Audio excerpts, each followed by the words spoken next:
queria agradecer o convite, né, de dar essa aula no nosso programa de educação continuada da Humanitar, que está dando muito certo. Eu sou o Patrick, sou gerente médico de operações adulto da Humanitar, para quem não me conhece e para quem me conhece também.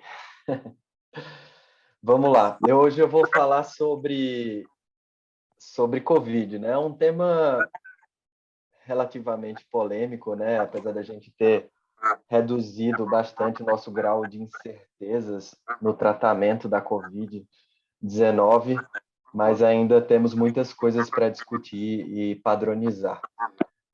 Acho que tem alguém com... Boa. Vamos lá. A gente vai começar com um caso clínico simples, que todos vocês já devem ter atendido na porta do pronto-socorro, que é de uma mulher de 62 anos, hipertensa e diabética, que vem ao PS com 4 dias de febre, indisposição, inapetência e alteração do paladar. Né? Um quadro, uma síndrome gripal, né? A gente poderia classificar como isso. De sinais vitais, ela tem todos os sinais vitais normais, com a saturação de 96%, faz uso de amlodipino, enalapril e metformina.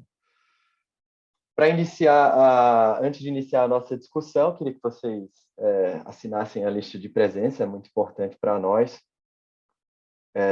a partir desse QR Code. Quem não conseguir, a aula vai ficar disponível, a gente vai mandar o PowerPoint da aula, vocês conseguem assinar a lista de presença depois, tá certo? Quem chegar depois também dessa apresentação desse slide. Principalmente o pessoal que trabalha com a gente na AMIL, né? Exato. É isso. Bem, iniciando do básico, né, que a gente tem, a ideia é que a gente pegue essa aula e vá do básico ao avançado até aquele paciente que chega sem sintoma nenhum aquelas situações clínicas em que há necessidade de intubação orotraqueal. Tá? O que a gente deve fazer em cada situação clínica e o que é que tem de evidência científica de boa qualidade até agora para nos suportar em tanto na solicitação de exames laboratoriais, as recomendações de condutas de isolamento e na terapia medicamentosa dessa infecção viral. Bom, nesse quadro inicial, não é necessário solicitação de nenhum exame, pois a paciente não apresenta nenhum grau de gravidade. Depois eu vou mostrar para vocês como é que a gente estratifica a gravidade da infecção pelo SARS-CoV-2. Mas essa paciente aí, ela no máximo mereceria um exame de pesquisa de infecção viral, já que estamos numa pandemia, né?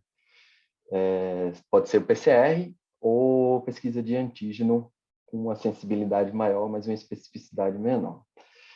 E qual que seria a conduta inicial nesse caso, né?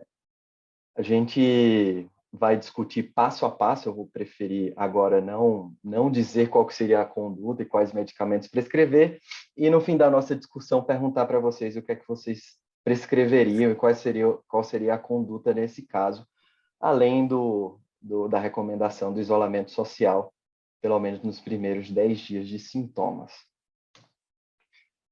Vamos lá para o tratamento precoce, o tão famigerado tratamento precoce, né, que ao longo de toda a pandemia foi sendo uma discussão acalorada, sempre levando um viés político fortíssimo, mas aqui a gente não está para falar de política, a gente vai mostrar a evidência científica de medicações que a gente pode prescrever ou que não deveria, a princípio, prescrever, né?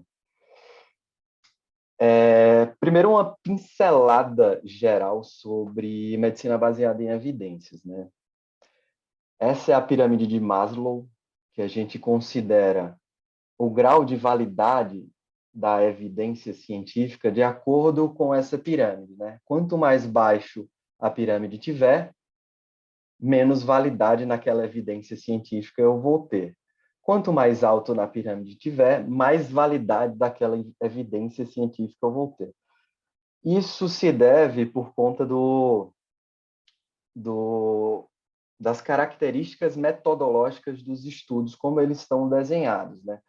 Quanto mais N você tiver, quanto mais você conseguir randomizar dois grupos de iguais características basais e dar tratamentos, de preferência, randomizar dois grupos, dar um tratamento e ter um grupo controle recebendo placebo ou o tratamento usual, melhor, porque você diminui todos os vieses associados. A gente pode até combinar uma aula depois para a gente falar sobre como avaliar estudos científicos. Mas o que eu quero dizer com isso é que, teoricamente, a revisão sistemática e as meta-análises seriam o topo do grau de evidência científica.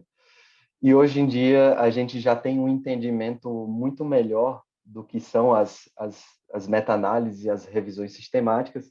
Nada mais é do que você avaliar um grupo de estudos, pegar vários estudos sobre aquele assunto, fazer juntar todos os pacientes e avaliar os desfechos de acordo com como se os pacientes tivessem participado de um estudo só, né? Você pega 10 trials com 300 pacientes, 10 ensaios clínicos com 300 pacientes, você tem uma meta-análise com 3.000 pacientes. Teoricamente, você aumentaria o grau de confiabilidade desse estudo, né? Que seria uma revisão feita de maneira sistemática com análise matemática, que é chamada de meta-análise. O entendimento que a gente tem agora é que a revisão sistemática e a meta-análise nada mais são do que uma lupa nos estudos de menor qualidade, teoricamente, né? Então, quando você pega uma meta-análise e avalia estudos caso-controle, você está fazendo uma meta-análise de estudos caso-controle. Não necessariamente isso vai ter uma evidência boa. Se você tiver algum viés na metodologia ou na condução desse estudo, algum erro, esse erro vai ser amplificado. Quanto melhor for desenhado o estudo, quanto maior qualidade ele tiver, mais a meta-análise vai ser fidedigna a ponto de mostrar para a gente, amplificar um resultado bom. E o contrário também é verdadeiro, quando o estudo é ruim, ele amplifica o resultado ruim. Tem um conceito em medicina baseada em evidência chamado de garbage in, garbage out. Então, se entra lixo no estudo, sai lixo do estudo.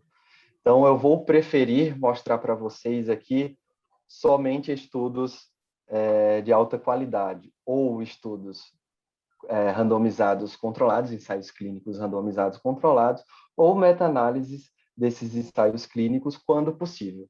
Nem todas as doenças são passíveis de se randomizar dois grupos e tentar tratamentos diferentes.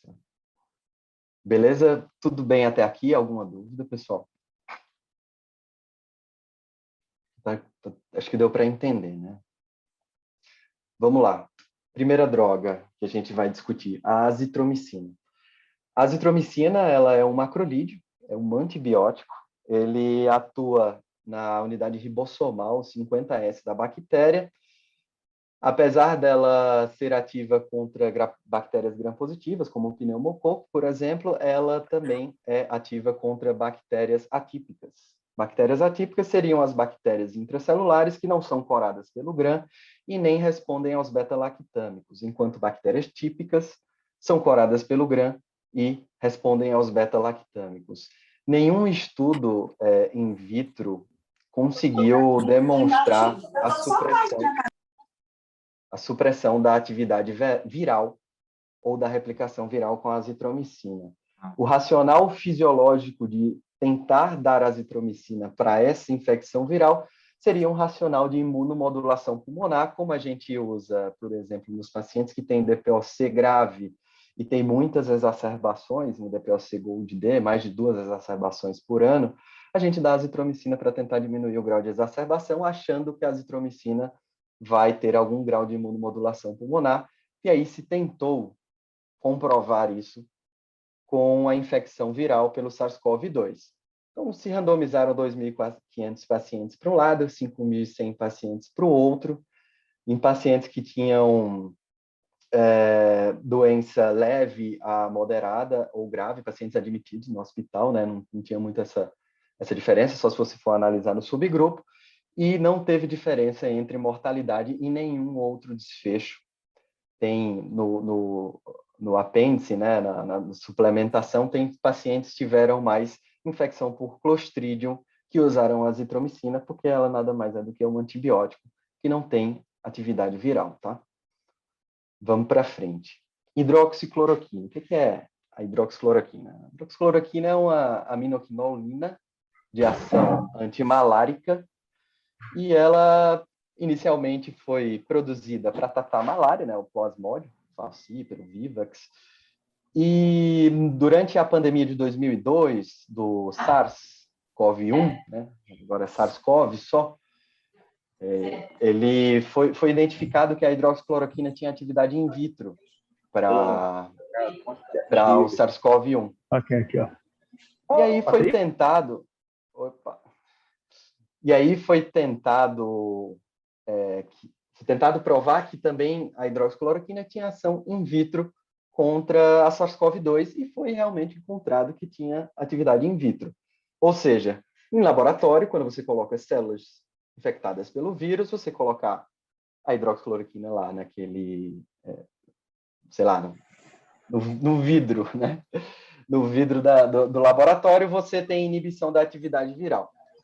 E aí, com esse racional, com essa plausibilidade biológica, foi tentado provar que a cultura viral, no hidroxicloroquina... caso, né? Cultura viral. Foi tentado provar que a hidroxicloroquina tinha ação em vivo, né? Ela poderia inibir a replicação viral em vivo. Um estudo de fevereiro de 2020, do Didier Raoult, com 20 pacientes, ele demonstrou, supostamente, que os pacientes que receberam hidroxicloroquina mais azitromicina tiveram redução do PCR, da carga viral. Eles foram 40 Como é? PCR. Tem como botar A todo mundo mulher aí? veio que eu deixei as coisas, que eu comprei o tecido, igual da dona fulana lá. Eu peguei e deixei minhas coisas para Deixa eu procurar ver se eu consigo a botar. malha cinza. Conseguiu, boa. Já botei. Beleza. Nesse estudo eles mostravam que os pacientes que tomavam azitromicina mais cloroquina, eles tiveram menos PCRs positivos depois de um tempo. Esse foi o desfecho do estudo. E aí depois, pouco tempo atrás, alguns meses atrás, ele foi à imprensa francesa e falou para a imprensa francesa que ele tinha burlado os dados desse estudo, que na verdade aquele estudo não tinha resultados reais, não foi realmente aquilo que ele encontrou, e ele ele foi indiciado pelo Ministério Público francês para responder criminalmente sobre a publicação desse estudo. E aí nós tivemos várias consequências disso, mas inicialmente tentamos provar se isso era verdade ou não. Esse estudo randomizado com tratamento-controle, né, sem nenhum tratamento, hidroxicloroquina sozinha e hidroxicloroquina mais azitromicina, acompanhou 3 grupos de pacientes e ele escalou de 1 a 7 qual que seriam os desfechos daquele paciente, né? Sendo o paciente não foi internado e nem teve nenhuma sequela da doença, e o 7, o paciente teve morte, e em todos os grupos, o uso da hidroxicloroquina com azitromicina em pacientes com doença leve a moderada não obtiveram alteração de nenhum desfecho. E aí alguém falou que se ele tinha atividade viral e poderia ter a atividade imunomoduladora, como a gente faz nos pacientes com doenças reumatológicas, principalmente síndrome de Sjögren ou lúpus, né? Alguns casos de artrite reumatoide também, eles, por esse potencial imunomodulador, achava-se que a hidroxicloroquina aumentaria a imunidade dos pacientes e assim inibiria o desenvolvimento da doença depois de você começar a tomar a hidroxicloroquina, depois de um contato que você teve com o paciente com caso confirmado. E aí deram hidroxicloroquina ou placebo para 2 grupos de pacientes e acompanharam ele ao longo dos dias, durante 14 dias, que é o tempo de incubação principal desse vírus, né? E viram que não teve diferença no desenvolvimento de doença. Os pacientes se infectaram igual os que tomaram hidroxicloroquina e os que tomaram placebo. Tudo bem? Hidroxicloroquina até aí? Vamos agora para a ivermectina. Talvez seja a mais polêmica até agora, né? A ivermectina, ela tem estudos in vitro, ela é um antihelmíntico, né? E ela tem estudos in vitro demonstrando redução da carga viral, da replicação viral in vitro, E aí, usando-se esse racional biológico, foi tentado provar que esse medicamento funcionaria em vivo. Só que uma curiosidade da concentração em que a ivermectina no vidro ela conseguiu inibir a replicação viral, ela é 400 vezes maior do que a dose recomendada para uso em pacientes, né, que é a dose segura. E muito possivelmente alguém tentou aumentar essa dose, porque a gente está com 3 pacientes aguardando transplante hepático lá no HC por conta de ivermectina, né? Alguém tentou chegar nessa concentração de inibição viral e aí terminou tendo hepatotoxicidade, que acontece em uma proporção pequena de pacientes que tomam ivermectina, 2% dos pacientes podem ter lesão hepática, mas quando você dá para uma grande população, você pode maximizar esses efeitos colaterais e ver catástrofes acontecendo. Esse é um estudo publicado no JAMA, um ensaio clínico randomizado, controlado por placebo, que randomizou 400 pacientes, metade para um lado, metade para o outro, e viu qual que seria o desfecho dos pacientes, avaliando a resolução de sintomas dos pacientes, né? Tem desfecho secundário com mortalidade também. E viu-se que não tinha diferença entre os dois grupos que tomavam a ivermectina. Isso é recente, né? Menos de uma semana atrás esse estudo foi publicado, mas antes disso, a Merck, a produtora mundial de ivermectina, teve que ir à imprensa se posicionar contra o uso da ivermectina, porque as doses que foram encontradas in vitro, se fossem usadas em humanos, seriam proibitivas, levariam a óbito dos pacientes. Então, ela esclarece que não existe evidência suficiente para o uso da ivermectina e contraindica o uso para isso. Tá? Por que a gente não estuda mais essas drogas, né? Não faz mais estudos? Porque Albert Einstein já dizia que a insanidade é você tentar fazer a mesma coisa mais vezes e esperar diferentes resultados. E o que é que aconteceu com isso, né? Da gente tentar tanto uma coisa que já tinha se mostrado ineficaz?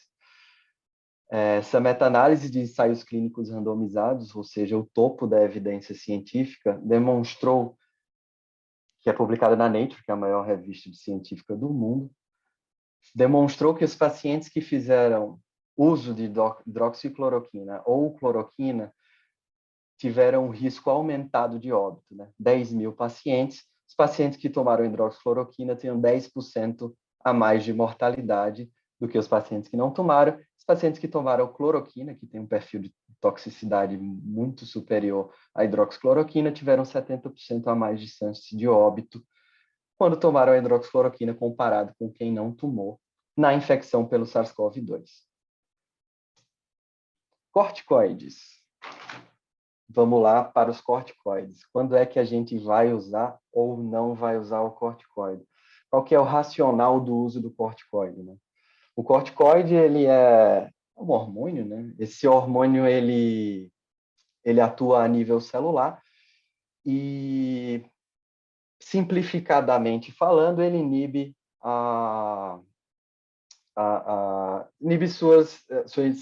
sua imunidade celular, principalmente. Inibida sua imunidade celular, ele vai diminuir a expressão de linfócitos T, principalmente. Tá? Inibindo os linfócitos T, teoricamente, ele diminui inflamação. E aí, ele diminuindo a inflamação, teoricamente, como a gente sabe que grande parte do adoecimento por Covid ele vem da inflamação e não da infecção, teoricamente, isso estaria resolvido com corticoide, tudo bem? E aí, a gente tem o maior estudo sobre o uso de corticoide na Covid-19, que foi publicado no New England ano passado, republicado agora em fevereiro de 2021, com um grupo maior de pacientes, onde foi-se tentado metade dos pacientes que eram atendidos com Covid-19 em uma série de hospitais dar tratamento comum, ou seja, não foi controlado por placebo, e na outra metade dá 6 miligramas de dexametasona. E o desfecho foi que em todos os pacientes, nos 6.000 pacientes randomizados, a dexametasona conseguiu diminuir a mortalidade em comparação com o tratamento com não uso da dexametasona, tá? Essa é a conclusão deste estudo. Se você der dexametasona para os pacientes com COVID, os pacientes vão viver mais do que os pacientes que não tomam dexametasona. Porém, em análise de subgrupo de pacientes que não estavam precisando de oxigênio ou tinham doença precoce, vocês conseguem perceber que a curva do Kaplan-Meier, né? Essa parábola aqui do Kaplan-Meier, ela se inverteu. Então, o uso da dexametasona em pacientes que não estavam precisando de oxigênio aumentou a mortalidade dos pacientes infectados por COVID-19. Algumas teorias advêm desse resultado desse estudo. Só lembrando que aqui não foi estatisticamente significativo, mas existiu uma tendência de aumento de mortalidade de aumento de 19%. Tá? Qual que é o racional fisiológico do corticoide não ter dado certo em algum grupo de pacientes, principalmente os pacientes que não estavam precisando de oxigênio e os pacientes que tomaram precocemente o corticoide, ou seja, menor que 7 dias de doença. Você inibiu linfócito, o linfócito não atacou o vírus na principal fase de replicação viral, que seria principalmente nos primeiros 7 dias, aumentando assim a carga viral que o paciente está exposto. Deu para entender isso? Você deu corticoide, imunomodulou, imunossuprimiu o paciente naquela fase que ele mais precisava do seu sistema imune para inibir a replicação viral. Você deu corticoide, não inibiu a replicação viral, fez com que a replicação viral aumentasse naquele período. Tá? Quando você passa do 7º dia, onde não existe mais replicação viral, e sim a ativação imune, a ativação do seu sistema de citocinas inflamatórias, dos seus leucócitos, ativação do sistema imune adaptativo e ativação do sistema imune inato, você diminuindo esse grau de inflamação, essa produção de citocinas, você tem um benefício, que seria a redução de mortalidade, né? Teoricamente, você diminuiria a inflamação e diminuiria a disfunção orgânica induzida por essa inflamação. Temos esse estudo brasileiro bem interessante falando sobre a dexametasona, que é o CODEX, um estudo multicêntrico randomizado, e esse estudo ele pegou metade dos pacientes que estavam nas primeiras 48 horas de ventilação mecânica e comparou os pacientes que estavam em ventilação mecânica nas primeiras 48 horas, um dando dexametasona e outro não dando dexametasona. Não foi controlado por placebo, tá? Foi não dar dexametasona no outro grupo. 150 pacientes para cada lado. Os pacientes do grupo da dexametasona receberam 20 miligramas por dia pelos primeiros 5 dias de intubação, do arrolamento do estudo, na verdade, né? E depois 10 miligramas nos próximos 5 dias. A conclusão foi que os pacientes que receberam essa dose de dexametasona evoluíram mais dias livres de ventilação, ou seja, os pacientes foram estubados mais rápido e os pacientes ficaram mais dias vivos, né? Eles não usaram um desfecho combinado entre dias vivos e dias livres de ventilação mecânica. Não é mortalidade, tá? Esse desfecho combinado, a gente pode, em outra aula, falar qual que é a intenção dele, mas é para aumentar a porcentagem do desfecho para que você consiga, com um N menor, uma quantidade menor de pacientes arrolados no estudo, ter um resultado que seja estatisticamente significativo. Tá? Então, é uma opção você usar 20 miligramas de dexametasona nos primeiros dias de intubação dos pacientes.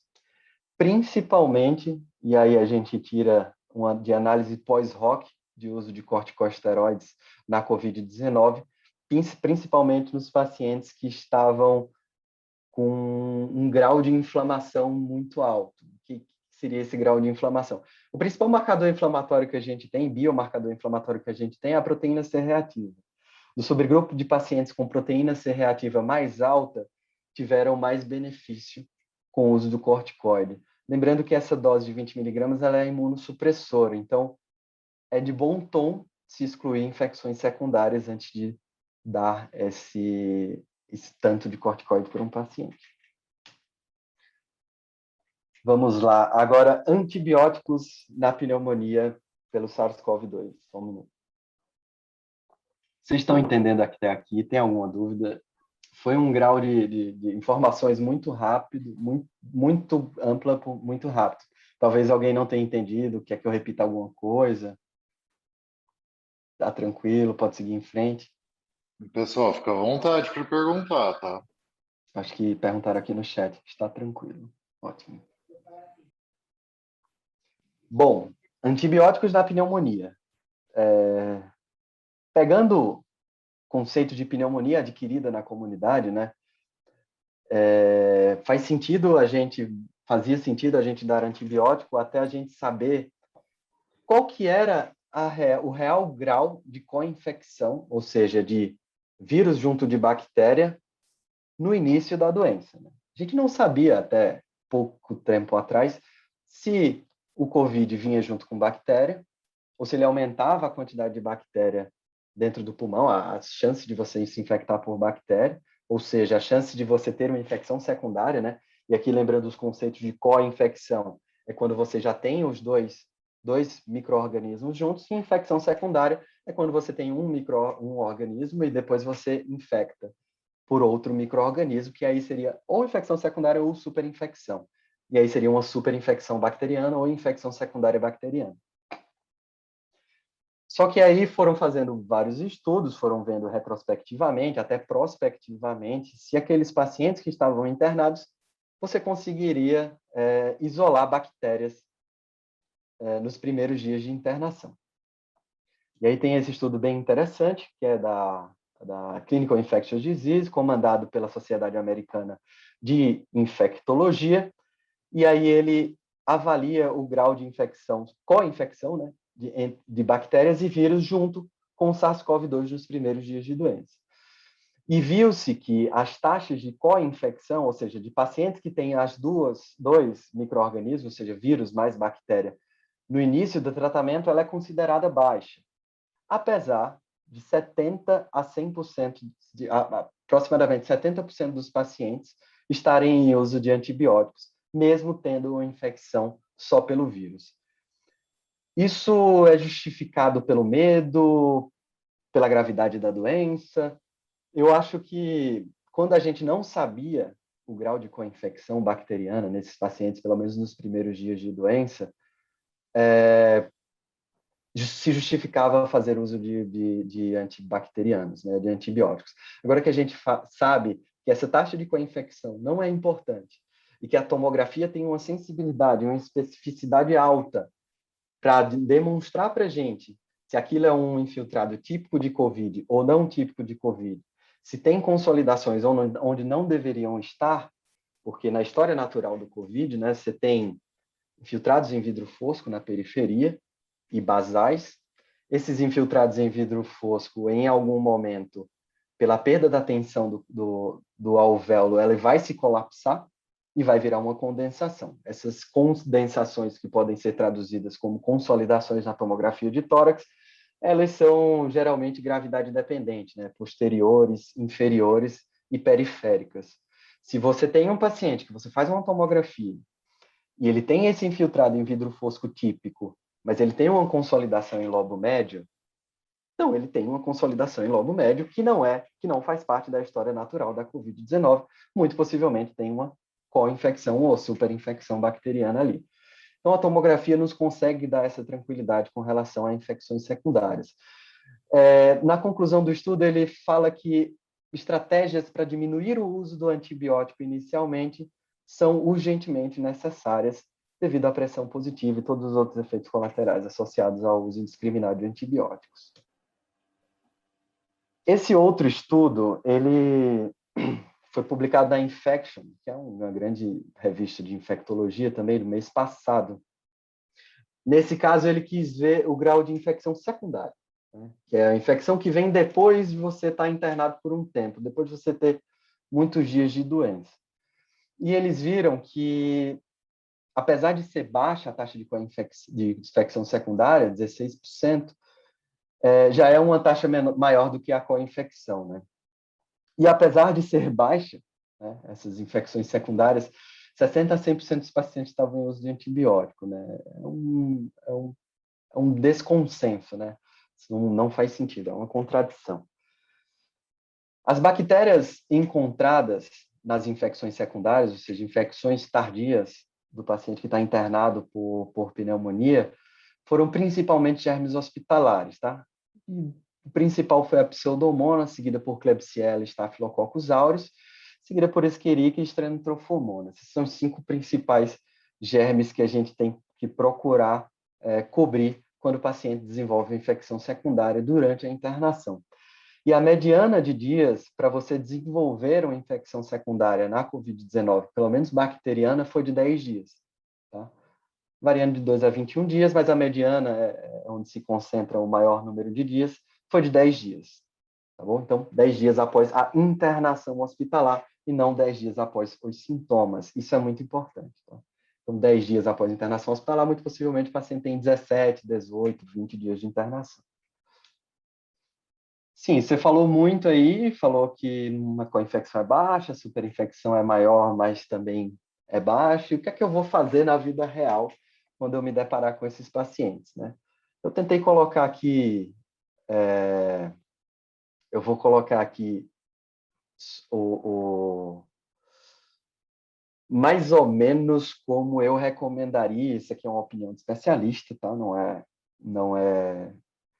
Não é baseado em evidência. A gente tem a recomendação da OMS de não dar antibiótico empírico para COVID, a não ser que tenha sinais claros de infecção bacteriana, como consolidação lobar, por exemplo.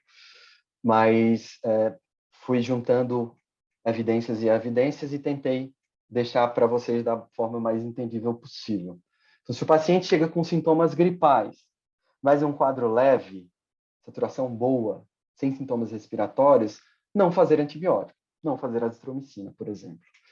Se o paciente tem sintomas respiratórios, aí o paciente já tem tosse, já tem dispneia, já tem dor torácica, mas a saturação dele está acima de 95%, nesse momento eu devo solicitar uma raio-x de tórax. Tá? Não está indicado tomografia de tórax em quem tem saturação acima de 95%. Se o paciente tem um status viral desconhecido ou negativo e não tem infiltrado no raio-x... Oi. Diga. Sem querer cortar, o Thiago perguntou se tem algum estudo sobre a nitazoxanida. De boa qualidade, não. Não que valesse a pena mostrar. De boa qualidade, não. Mas eu posso mostrar os que tem. Eu tenho um compilado deles. Ah, Thiago, desculpa aí, viu? É o que eu tentei trazer só coisa que tinha boa qualidade. Bom, vamos para frente. Se o paciente tem um status viral desconhecido ou negativo e não tem infiltrado no raio-x, você não vai fazer antibiótico. Tá? Eu pedi o PCR dele para ele, se for desconhecido, para ele fazer e dar medicações sintomas. No SARS-CoV-2 negativo ou desconhecido, mas presença de infiltrado no raio-x, contando que o paciente tem sintomas respiratórios, tem uma saturação boa e ele não é um paciente de alto risco para pneumonia, ou seja, não é um paciente de alta mortalidade para pneumonia, calculado pelo PORT, PORT PSI ou CURB, por exemplo, a gente vai dar amoxicilina 1 grama 3 vezes por dia por 5 dias. Por que não azitromicina? Na diretriz de 2007 de pneumonia da IDSA, da Sociedade Americana de Infectologia, estava a azitromicina na primeira escolha para pneumonias de tratamento ambulatorial. 2007 para 2019, eles lançaram outra diretriz. E descobriram, no decorrer desses 12 anos, que o pneumococo, que 33% dos pneumococos dos Estados Unidos eram resistentes à azitromicina. De tanto uso, os pneumococos ficaram resistentes. Então, a amoxicilina passou de primeira escolha para a pneumonia adquirida na comunidade leve para a terceira escolha, perdendo para a doxiciclina. No Brasil, todas as diretrizes que tem uma de 2009, tem uma atualização de 2018 sobre pneumonia adquirida na comunidade, a amoxicilina sempre foi a medicação de escolha, e na diretriz brasileira, é 500 miligramas 3 vezes por dia por 5 dias. Por quê? O grau de resistência intermediária dos pneumococos brasileiros ainda não tem um perfil de resistência tão importante quanto os pneumococos dos Estados Unidos.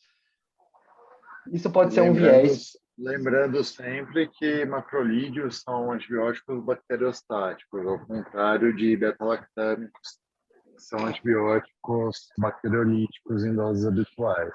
Aliás, Perfeito. até por isso, talvez, que a diretriz americana coloque 1 grama de 8 em 8. Perfeito. Existe um viés aí deles saberem que os pneumococos são resistentes, né? Porque eles estudam as bactérias. Nós não estudamos as bactérias, então a gente não sabe se o nosso pneumococo é sensível ou não à amoxicilina na dose de 500 miligramas, preferindo eu prescrever 1 grama 3 vezes por dia por 5 dias para diminuir a taxa de falha terapêutica. No paciente com sintomas respiratórios, saturação acima de 95, SARS-CoV-2 positivo, independente do infiltrado no raio-x, você não vai fazer antibiótico porque a probabilidade de co-infecção bacteriana é baixa. Já nos pacientes com sintomas respiratórios, mais uma saturação menor do que 95, e aí isso poderia ser classificado no contexto de uma infecção viral como uma síndrome respiratória aguda grave, está indicada a solicitação de tomografia de tórax, ou seja, aqueles pacientes que têm saturação abaixo de 94%, né? Igual ou abaixo de 94%. A tomografia de tórax, ela entra de forma importante para que a gente consiga não só dar o diagnóstico da pneumonia viral por SARS-CoV-2, como a gente consiga ver diagnósticos diferenciais, até mesmo com infecções bacterianas. Tá? Lembrando que com infecções bacterianas são pouco prováveis, são estatisticamente pouco importantes, e quando tem infecção bacteriana, as consolidações não vão estar nas áreas gravidade dependentes, que é a história natural da pneumonia pelo COVID, principalmente depois de 12 dias da evolução.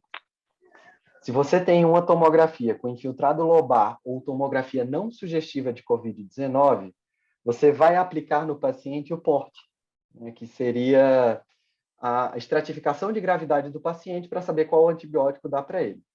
Se o paciente for internar, por exemplo, seria a ceftriaxona mais a azitromicina. Mas se o paciente não for internar, poderia ser, e ele já tem uma saturação baixa, muito possivelmente ele vai pontuar ali no PORT PSI, poderia ser uma cefuroxima com ácitro, por exemplo. A gente pode dar uma aula só de pneumonia que a gente discute ponto a ponto sobre isso. No paciente com infiltrado típico de COVID-19 ou sem consolidações, não é recomendado prescrever antibiótico-terapia, até pela Organização Mundial de Saúde, até pelas evidências que eu demonstrei para vocês, tá? Vamos lá. Lembrando que a tomo tem mais de 90%. Pode falar. Lembrando só que a combinação de beta-lactâmico com ácitro, farmacologicamente, pode parecer errada, mas a ideia é você ter uma defesa em profundidade. Saiu da apresentação, Frederico. Ter uma defesa em profundidade, ou seja, se um antibiótico não cobrir, o outro cobre. Então, o antibiótico que o macrolídeo pega, o beta-lactâmico não vai fazer nada porque o macrolídeo impede a replicação bacteriana, tá? O Arthur está com a mão levantada aqui. Fala, Arthur. Eu não consigo ver, foi mal. Ô, Patrick, só antes de você ir para a anticoagulação, deixa eu aproveitar para fazer uma pergunta. Já que a gente está na área das coisas para as quais a gente ainda não está com muita evidência, para a gente bater o martelo, está meio que a opinião de cada um. Uhum.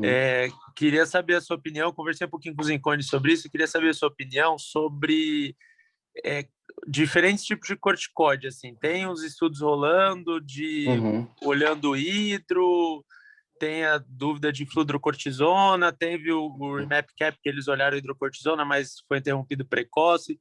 Queria saber a sua opinião sobre outros corticoides, para além da Dexa. No REMAP-CAP foram pouquíssimos pacientes, né? A maioria recebeu Dexa 6. Não, mas tudo bem.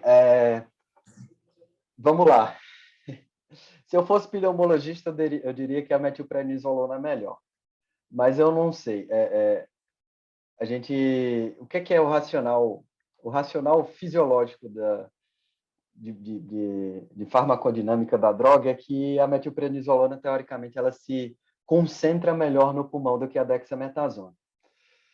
E por que que, então, a gente não usou metilprednisolona e usou dexametasona para essa pneumonia viral? Ninguém sabe.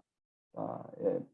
Já tentei perguntar ao titular da pneumologia do HC, ele falou, cara, não sei. Se eu fosse comandar esses estudos, eu teria feito metilprednisolona, porque a gente já sabe que é melhor para o pulmão do que a dexametasona, mas todos os estudos gigantescos usaram a dexametasona. Talvez por ter uma meia-vida maior, você consegue estudar melhor a droga, né? Você só precisa fazer uma intervenção por dia, você não precisa dar 2 vezes por dia, como na metilprednisolona, não precisa dar de 6 em 6 horas como a hidrocortisona. Eu acho que tem um pouco disso de logística de fazer um estudo gigantesco. Tá? E o que é que a gente tem de evidência? Os 2 estudos que eu mostrei para você são estudos de altíssima qualidade, a gente tem o uso da dexametasona. Saiu um estudo no Chest semana passada, daqui a 2 semanas atrás, é um estudo retrospectivo que né, que avaliou os pacientes que tinham tomado metilprednisolona, os pacientes que tinham tomado dexametasona, e viu-se que os pacientes que tinham tomado metilprednisolona tiveram desfechos melhores do que os que tomaram dexametasona. Porém, isso é um estudo retrospectivo. Então, um estudo retrospectivo, você consegue gerar associações, você consegue criar ideias para você fazer estudos randomizados, controlados, prospectivos. Então, a gente tem essa teoria, essa hipótese de que a metilprednisolona possa ser melhor, só que isso não é provado e não existe nenhuma evidência que nos suporte a dar metilprednisolona na pneumonia viral pelo COVID, que é diferente da metilprednisolona, por exemplo, numa pneumonia grave, ou num DPOC, ou numa asma exacerbada, a gente já sabe que é o corticoide de escolha. Tá? Deixa eu ver se eu tinha alguma coisa mais para falar sobre isso. Acho que é isso. O que é que você acha, Zincone? Na verdade, eu vou na... Peraí, deixa eu só sair daqui, que senão vai dar eco. Na verdade, a minha opinião é a mesma que a sua. A Dexa, por ser um corticoide fluorado e que tem minha vida um pouco mais longa, facilita bastante a logística do trabalho, A. E B, é um corticoide um pouco mais potente exatamente por ser fluorado, né? Então, você tem efeito em mais órgãos além do pulmão. Como o COVID é uma doença multissistêmica, tudo bem, o pulmão é o mais acometido, ok, mas você tem rins, você tem algumas encefalites, ou como a gente vive discutindo, algum grau de bulbite, enfim, tem algum grau de acometimento do sistema nervoso central, e metilpred não ultrapassa também barreiras, etc., eu ainda ficaria com a Dex. Mas já tem alguns trabalhos com metilpred, nunca foi um corticoide que eu gostei, para ser sincero. Mas, enfim, tem alguns trabalhos já que mostram alguma coisa melhor. Assim como tem trabalho que mostra que corticoide inalatório é melhor, enfim, talvez desse para fazer para todo mundo. Só que a gente não tem nenhuma evidência de alto grau que seja melhor. Então, eu particularmente prefiro seguir na linha do fluorado mesmo, seja Dexa ou Beta ou qualquer outro fluorado, do que não fluorados. Perfeito. É isso.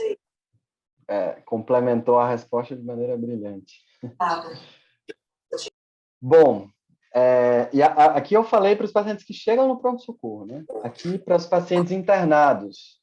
Os pacientes internados com infecção viral confirmada, que estejam num suporte ventilatório que não é invasivo, que é a catéter nasal, máscara não reinalante, catéter nasal de alto fluxo ou ventilação não invasiva, se essa piora clínica ocorrer nos 7 a 12 primeiros dias de doença, não tiver muita evidência de que aquilo tinha sido um TEP, por exemplo... Um segundo, fazer.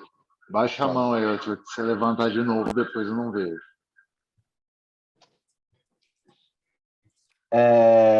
O recomendado é considerar como sepse viral, tá? E não fazer antibiótico se o paciente tiver estiver seguindo o curso natural da doença, que é piorar nesses primeiros dias de doença, né? Isso é natural que aconteça. Então, nada mais é do que uma sepse viral. Como a gente sabe, a taxa de infecção secundária se dá mais tardiamente depois do paciente internado. Se o paciente tiver uma piora clínica depois de 13 dias de doença, nesse caso, a infecção secundária ela já entra como uma possibilidade diagnóstica, assim como embolia pulmonar, assim como ciência cardíaca descompensada, assim como disfunção renal com congestão devido à disfunção renal, com redução da diurese do paciente. Tem paciente que fica recebendo soro para caramba também. Nesse contexto, a partir de 13 dias de doença, teoricamente o paciente não deveria piorar. Se ele está piorando, pouca porcentagem dos pacientes vai ser por curso natural de doença, a maioria dos pacientes vai ser por conta de diagnósticos secundários, de diagnósticos diferenciais associados à pneumonia viral. O que a gente tem visto, e aí é uma visão empírica do nosso dia a dia, é que os pacientes que, porventura, fizeram uso nos primeiros dias de corticoide, de prednisona, no primeiro dia de doença, e já começou a tomar corticoide, eles tendem a manter essa fase inflamatória um pouco mais prolongada, porque, como falei para vocês, teoricamente ele está combatendo agora uma carga viral maior, né? E aí a resposta inflamatória dele tende a ser um pouco mais prolongada, e a gente tem visto pacientes com COVID puro piorando com 18, 19, 20 dias de doença. A gente vai perguntar, tomou corticoide nos primeiros dias, mas isso não é evidência científica, é observação do dia a dia, tá? O Thiago está com a mão levantada, Patrícia. Manda bala, Thiago. Opa, tudo bem, meu nobre? Tudo bem. A gente ficou muito bem claro esse posicionamento na sua explicação do momento de entrar com o corticoide baseado no tempo de doença. E explicou muito bem, inclusive, os mecanismos. Mas se muito se falou sobre essa dose de 6 miligramas, e boa parte dos estudos foi até um tanto conservador nessa dose. E já se ouviu algumas populações falando em tentativas mais ousadas, né? Tem estudos com 20 miligramas, mas com população menor, mas alguns se falaram em minipulso, em uma dose imunossupressora mais significativa no curso específico da resposta inflamatória. Na tua opinião, é viável essa abordagem mais incisiva, tendo certeza de, na ausência de uma infecção concomitante e de um paciente que se encaixa no período de resposta máxima inflamatória, seria mais do que 20 miligramas viável?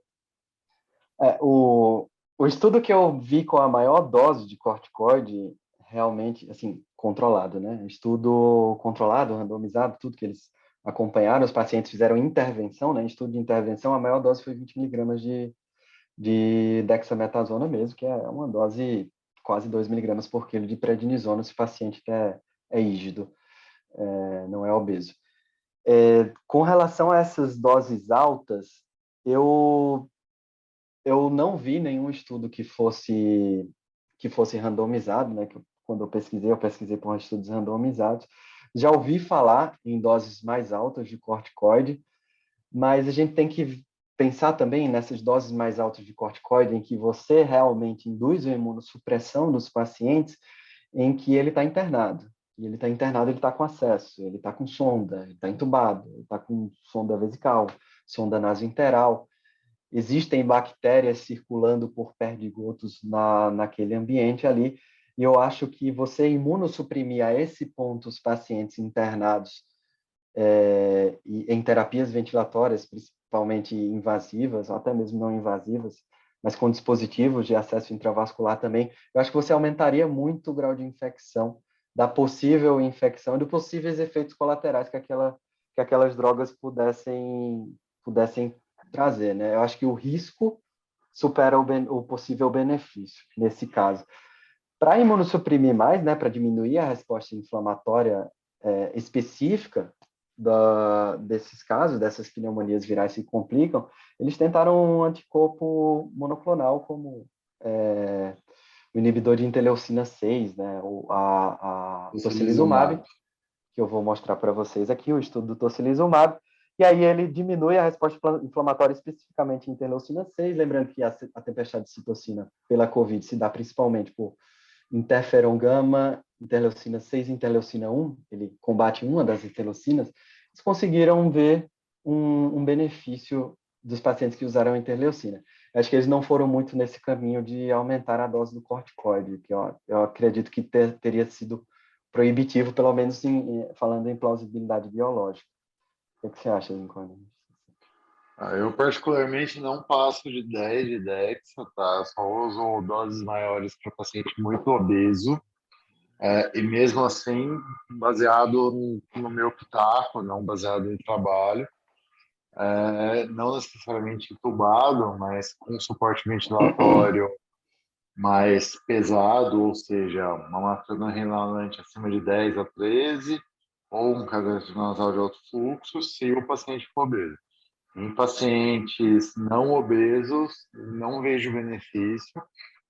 Cai no que o Patrick falou, você elimina a resposta imune inteira e não alguma coisa específica. Então, você acaba tendo uma inibição muito mais, entre aspas, grotesca do que você inibir uma interleucina só. E mesmo assim, eu ainda acho que o Cilizumab você matar uma mosca com uma escopeta, com uma calibre 12. Pô, acho que é um certo exagero, a gente não sabe ainda a dose, etc. Mas,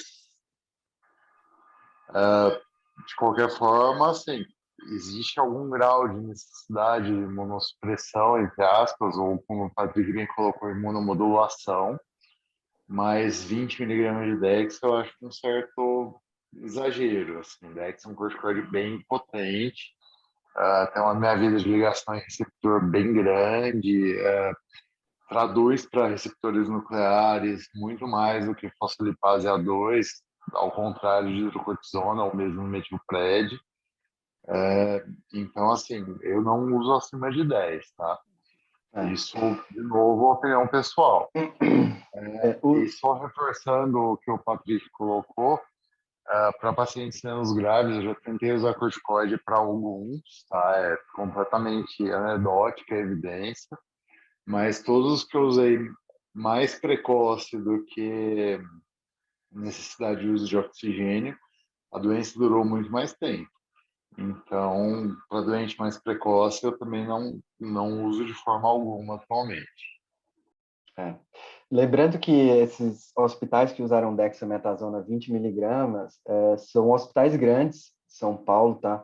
Hospitais que têm na UTI uma proporção de enfermeiro por leito de 1:2, que tem um cuidado que tem protocolos muito bem estabelecidos de redução de pneumonia associada à ventilação mecânica. Então, a chance desse paciente infectar no contexto de uma dose alta de dexametasona, no contexto de imunomodulação severa, até uma imunossupressão, é bem menor do que o contexto brasileiro, né, em que a gente vive, né? Fora esses grandes hospitais, esses hospitais de São Paulo que foram alocados nesses estudos, tá bom? Bom, para os pacientes em suporte ventilatório, se a piora clínica acontecer depois de 48 horas de intubação, você deve sempre, sempre, sempre considerar diagnósticos diferenciais de disfunções orgânicas, até da própria disfunção ventilatória em si. Porém, você deve levar algumas coisas em consideração aí. Se o paciente tiver uma instabilidade hemodinâmica, pode ser que não seja infecção, mas a gente não paga para ver. O único contexto em que, isso é até um pouco polêmico, né? Mas é o único contexto para iniciar antibiótico em que você consegue ter uma redução na mortalidade, que você tem que começar antibiótico com emergência, seria na instabilidade hemodinâmica, tá? É aquele momento em que você não pode demorar para começar antibiótico. Então, colicultura, naquele mesmo momento você já faz antibiótico. E aí, a cobertura seria para aqueles germes que eu falei, né? Staphylo aureus, E. coli, Klebsiella, das pseudomonas. Teoricamente, o que a gente usa na UTI do Butantan, porque a gente fez um perfil epidemiológico da UTI, é ceftazidima mais vancomicina. Tá? Seria o tratamento padrão empírico para o paciente que está entubado e desenvolve instabilidade hemodinâmica. Então, a probabilidade pré-teste disso ser um choque séptico é muito alta, tá certo? Se o paciente não está instável hemodinamicamente, está estável, não está em uso de droga vasoativa, se o paciente não está aumentando droga vasoativa, se ele tem uma nova febre, um novo infiltrado na radiografia de tórax, uma piora da troca gasosa, com piora do volume do aspecto da secreção pulmonar, Nesse caso, você deve colher culturas de secreção traqueal e hemoculturas, e em 12, 24 horas você tem o resultado do bacterioscópio. Se esse bacterioscópio vier negativo, eu devo insistir nos meus diagnósticos diferenciais. Se essas culturas forem positivas, eu inicio a antibiótico terapia guiada pelaquela bacterioscopia, pensando no contexto de tratamento de uma pneumonia adquirida na ventilação mecânica, uma PAV, tá bom? Por que cultura negativa consegue excluir infecção pulmonar? O valor preditivo negativo, a sensibilidade das culturas de secreção traqueais são muito altas. Então, o valor preditivo negativo termina sendo alto também. Se ela vem negativo, quer dizer que o paciente não tem uma infecção pulmonar, pelo menos por uma bactéria que cresça pelo gram. Tá certo? Resumindo, sintomas gripais, quadro leve, não fazer antibiótico. Sintomas respiratórios com status viral desconhecido, fazer antibiótico se estiver infiltrado no raio-x, se não tiver infiltrado, não fazer antibiótico. No paciente com SARS-CoV-2 positivo, não fazer antibiótico, porque a taxa de co-infecção é baixa. Nos pacientes com com síndrome respiratória aguda grave, infiltrado típico de COVID, não fazer antibiótico. Infiltrado não típico de COVID, fazer antibiótico. Nos pacientes com suporte ventilatório não invasivo, nos primeiros dias de internação, nos primeiros dias de doença, considerar como sendo a sepse viral, nunca esquecendo de possíveis diagnósticos diferenciais. Se o paciente tem uma piora tardia, considerar diagnósticos diferenciais, e aí entra o contexto da infecção secundária, uma superinfecção bacteriana.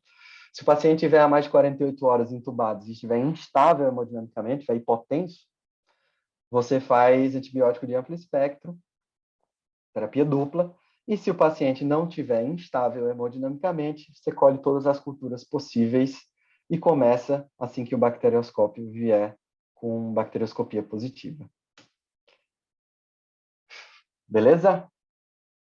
Ficou alguma dúvida sobre antibiótico? Eu sei que acho que a parte mais densa da aula é sobre antibiótico. Alguém quer falar? Antibiótico é uma grande discussão, né? Quando entra, quando não entra. A minha opinião, basicamente, é em linha com a do Patrick. Eu evito entrar com antibiótico. De novo, antibiótico não mata vírus, né? Agora, consolidou, tem broncograma, ou piorou a consolidação, e os padrões são um pouco diferentes, né? Até na própria tomografia da consolidação do COVID. Uma coisa é você ter vidro fosco por todos os lados, e outra coisa é você ter uma base direita inteira consolidada, quase hepatizada. Aí sim, ok, vale a pena antibiótico, mas não vamos dar antibiótico a rodo, porque, de verdade, a gente não vai ter mais antibiótico daqui a alguns anos. A gente já quase não tem para KPC, né, inclusive. Então, vamos economizar. Porque... É isso, gente. Vamos para frente.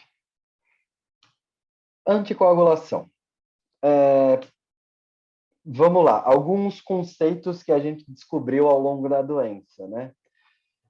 Pacientes ambulatoriais não parecem ter o risco aumentado de eventos trombóticos, porque eu não coloquei não tem risco aumentado de eventos trombóticos.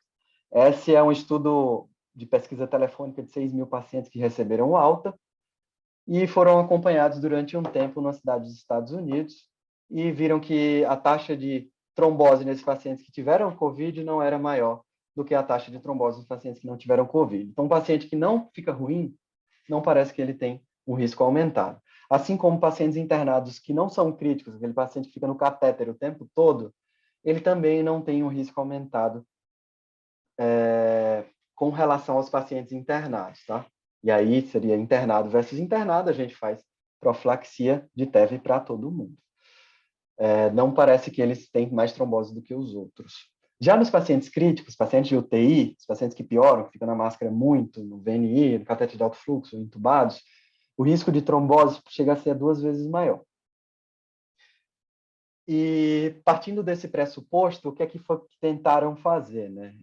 Primeiramente, eles tentaram anticoagular pleno, por esse risco de trombose, e aí viram que esses pacientes que por esse estudo aqui, do Annals of Internal Medicine, que é da ACP, né?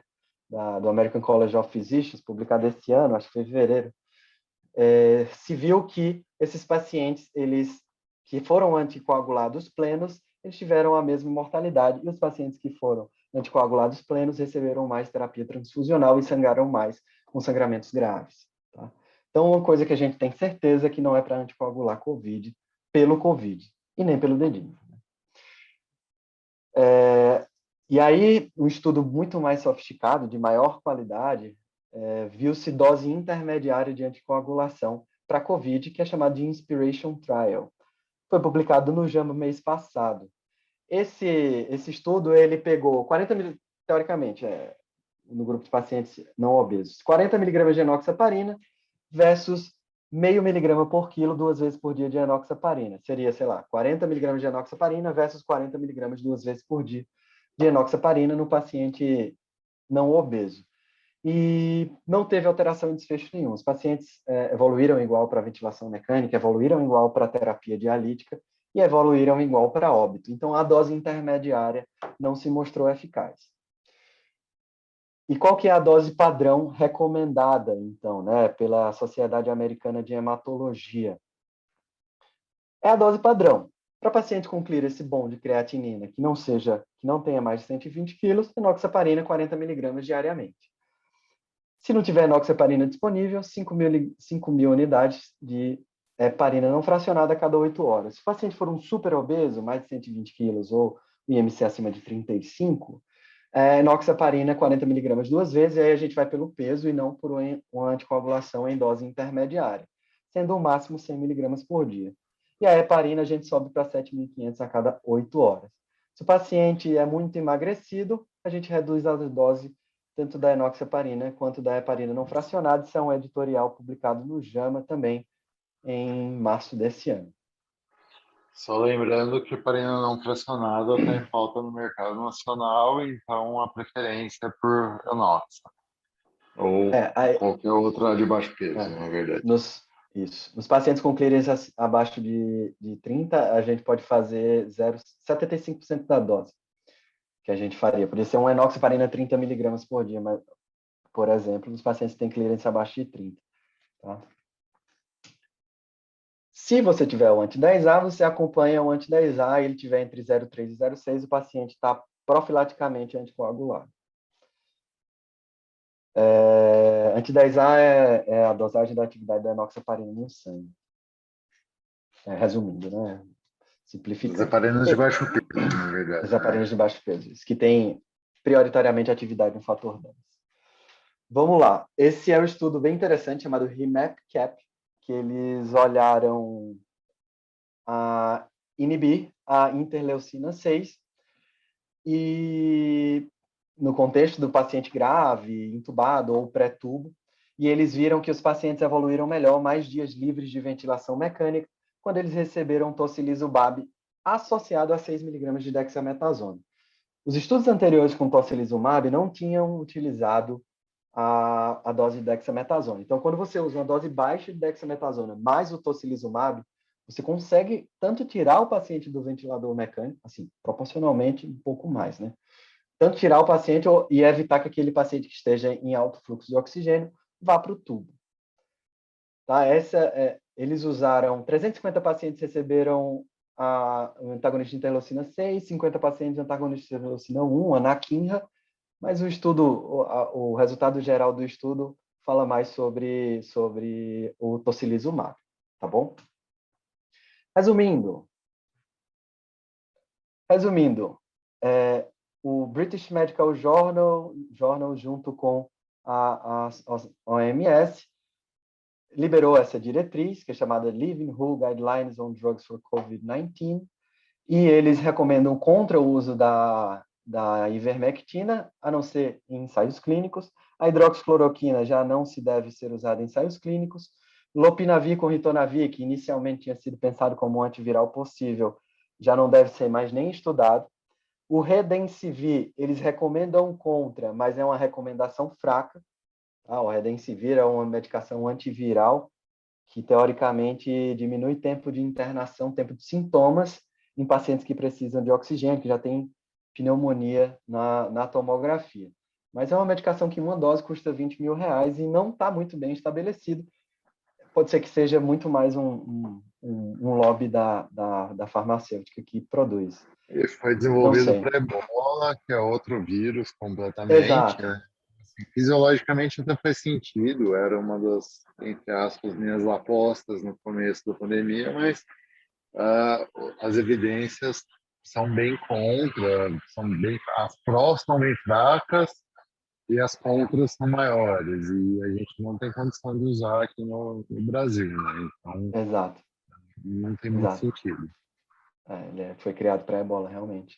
E aí tentaram emplacar em outra doença, já que a ebola foi embora, pelo menos temporariamente. E aí o corticoide... Que não funcionou para Ebola, na verdade. Talvez tivesse mais tempo, sei lá. Não funcionou e eles tentaram emplacar para outra doença.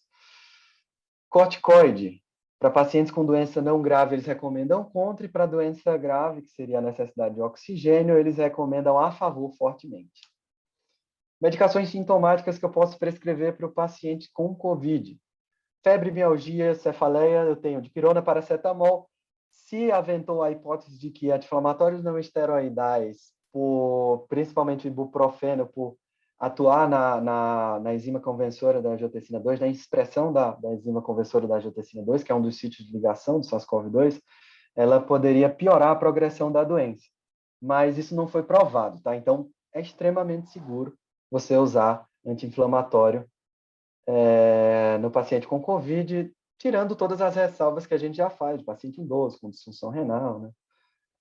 E úlcera gástrica, úlcera péptica, essas coisas. Para pacientes com tosse, a principal indicação é a ingestão aumentada de líquidos.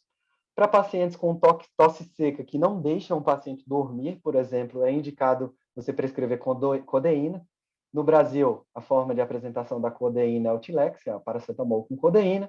E pacientes com tosse secretiva, está indicado um expectorante, que a gente acha que é muito mais placebo. A gente até estudou para COVID lá no HC, e não mudou nada, mas parece dar um alívio sintomático para os pacientes que têm tosse expectorativa, né? Tosse com secreção. Para a dispneia, o opioide de escolha seria a morfina, principalmente para pacientes com prognóstico reservado de doença, tá? Aquele paciente que você escolheu não entubar, porque ele não vai se beneficiar de uma terapia ventilatória invasiva. E para os pacientes que têm essa dispneia, mas vocês conseguem perceber um componente ansioso importante, o lorazepam, como um benzodiazepínico de meia-vida, ele pode caber bem nesse contexto, tá bom? Como tratamento do sintoma em si. Náuseas e vômitos, você pode usar antagonistas de dopamina, como metoclopramida e haloperidol, e aí você vai preferir quando forem sintomas de náuseas e vômitos associados a sintomas gastrointestinais da doença. Já o dancentrona, como tem uma ação mais central, inibidor de serotonina, ela poderia ser adicionada na refratariedade a essas duas outras medicações.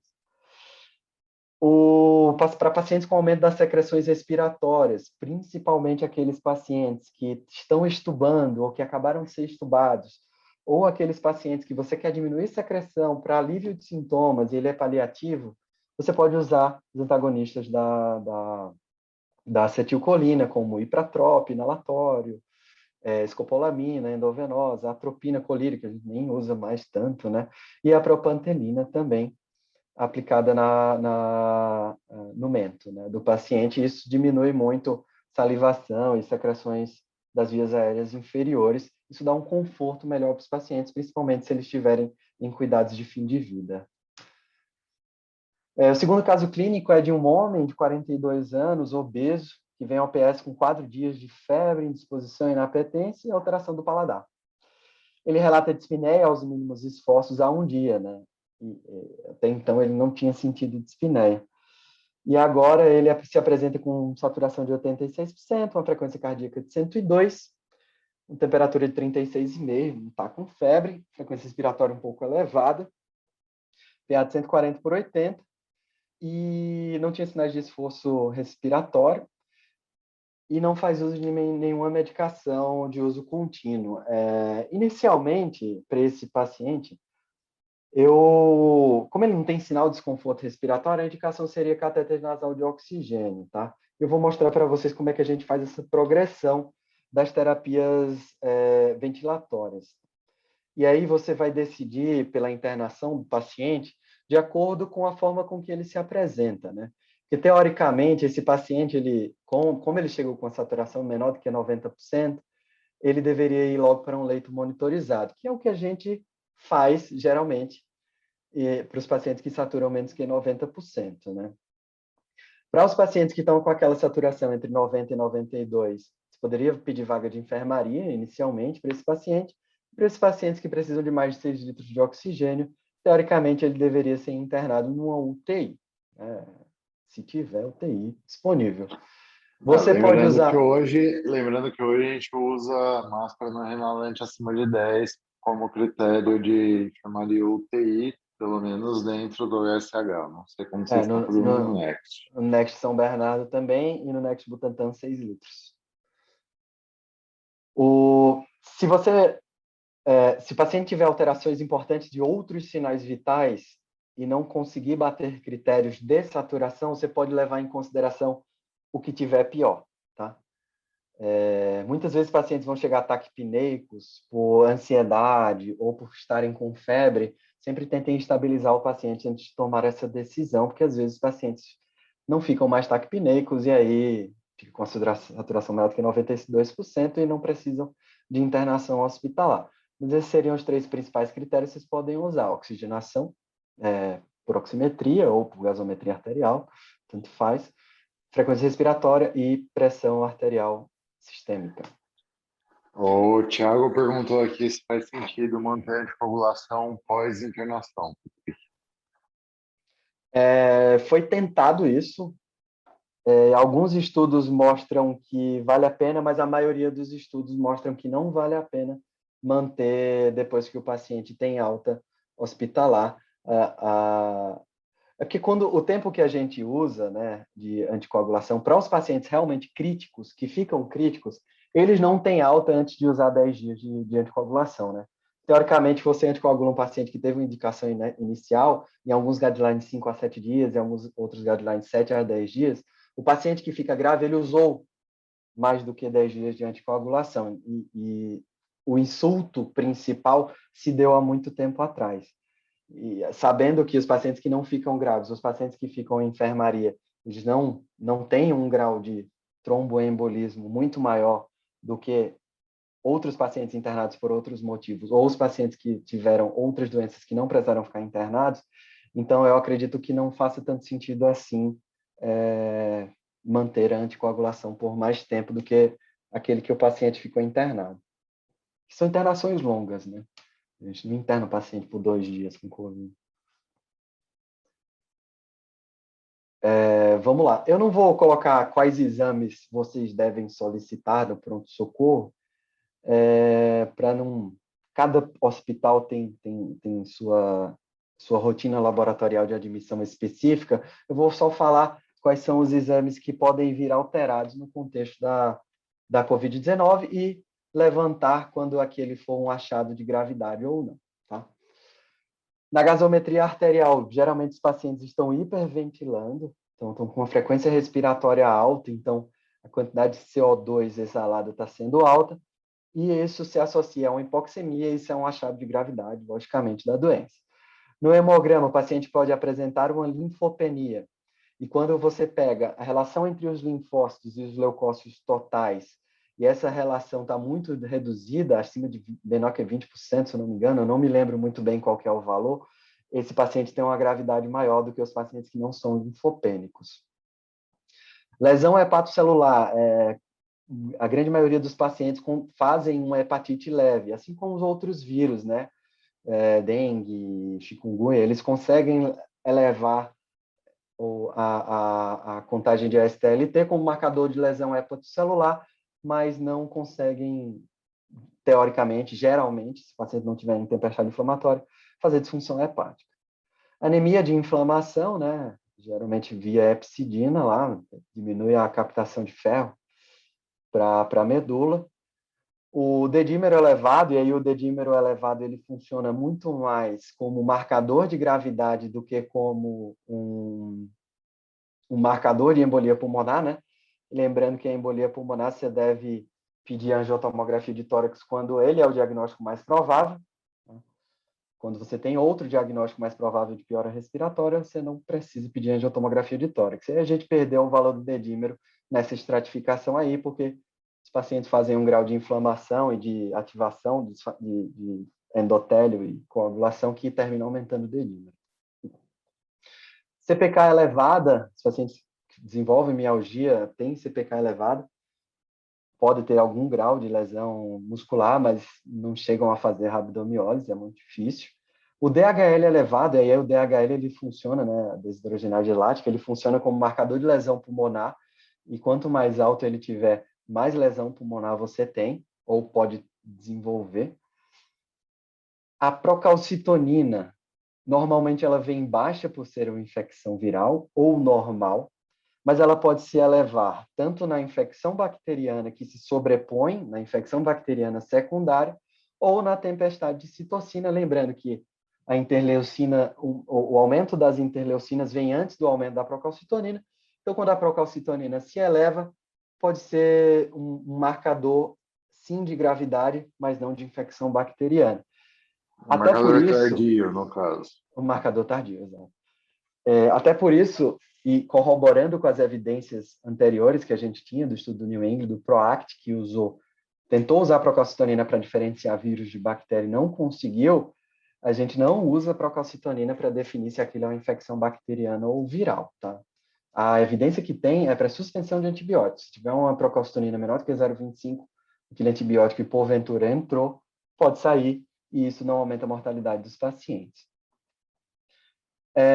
No geral, os marcadores inflamatórios vão estar elevados, né? PCR, VHS, ferritina, interleucina 6, e eu vou mostrar para vocês qual que é o significado disso na doença mais prolongada, né? Na doença mais grave.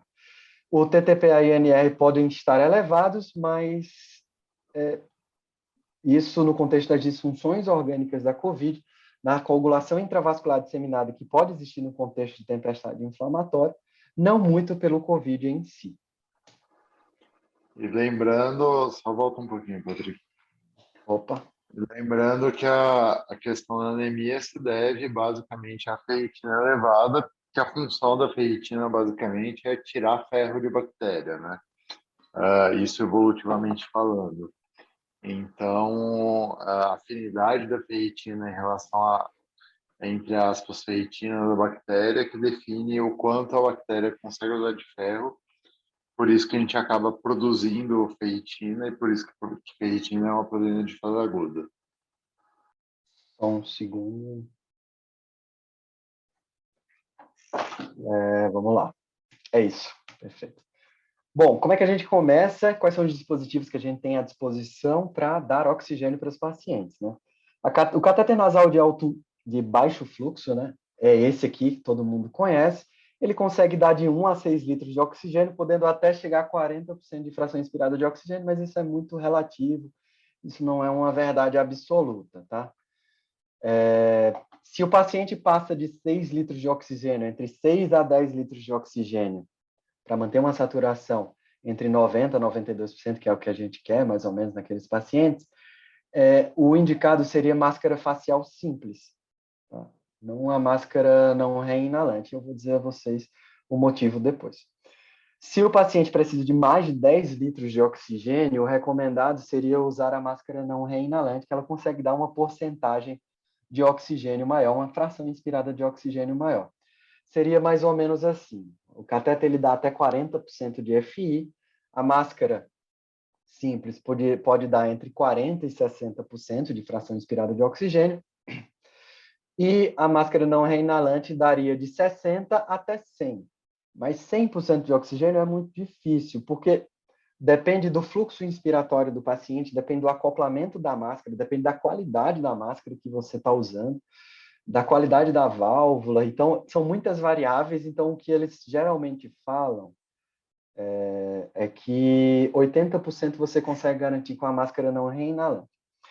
E por que a gente não deveria, teoricamente, sei que todo mundo usa, usar a máscara não reinalante quando o paciente estiver com baixo fluxo de oxigênio, né, com 6 a 10 a litros? Essa máscara é não reinalante porque ela não reinala CO2. ela tem essa válvula aqui, que quando você expira, nessa válvula aqui, o CO2 sai e você não reinala o CO2.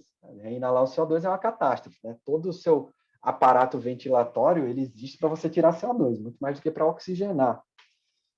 Então, se você tem um baixo fluxo de oxigênio, quando você expirar, você não vai conseguir ativar essa válvula aqui e o CO2 vai para dentro da máscara, porque a máscara não está repleta de ar. A máscara está desinsuflada, está murcha. Então, o CO2 vai para dentro da máscara. E o CO2 indo para dentro da máscara, você está reinalando CO2, que não é a intenção da máscara. A máscara foi feita para não reinalar o CO2. Vulgo funciona como uma máscara de Hudson, que era aquelas que a gente usava embaixo do queixo, não sei se vocês lembram. Exato. Se tiver máscara simples, tentem usar a máscara simples. Se não tiver máscara simples, usem a máscara não reinalante, mas sabendo desse risco de reinalação de CO2 e que, em algum momento, o paciente pode desenvolver uma acidose respiratória que pode ser muito ruim para a evolução dele.